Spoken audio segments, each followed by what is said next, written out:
jumpa lagi dengan Jonil. Kita mau rawon ya. Ini Azi. Kita mau jalan-jalan. Jalan-jalan dengan Jongzi. Oke, lanjut.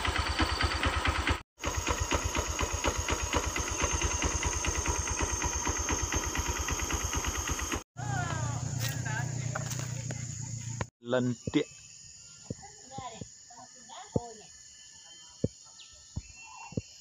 Bagi lentik.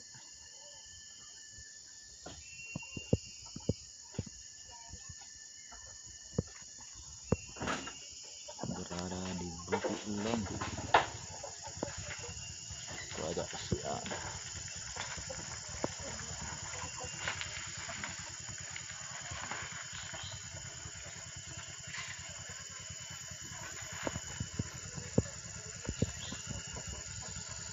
Oke guys.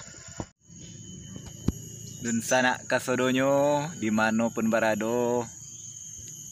Jumpa lagi bersama Jonil di channel kesayangan Anda. Kini kita ada di Umpun Kuni guys. Kita kini di Umpun Kuni mengecek tentang pepatah Minang, bakso Minang, yang judulnya yaitu dulu bajak pada Jawi. Ayo lala don sana. Mukasuinya ko di dalam bahasa Minang, bajak pada Jawi ko sana. Istilahnya anak gadi ko lah hamil dulu. Dek perbuatan lelaki. Istilahnya nyolun balaki le tapi lah hamil. Itu namanya dulu bajak pada Jawi. Itulah don sana, banyak kejadian zaman kini.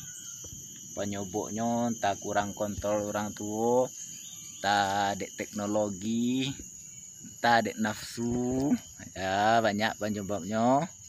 Tapi itulah yang terjadi. Generasi kita lah bermacam-macamnya kini.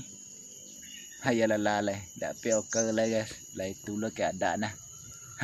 Nantikan lagunya. Oke guys, jumpa lagi dengan Jonil.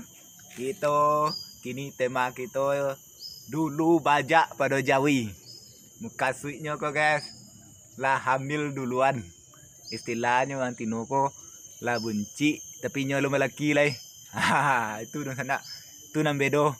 Lah bedo kini kok dek pergaulan, dek teknologi, dek HP.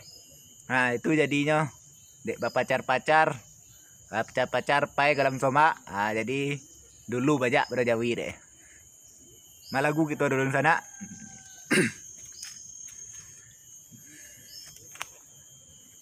De ulah bakalaha bakawan lalu hamil tapaso manika.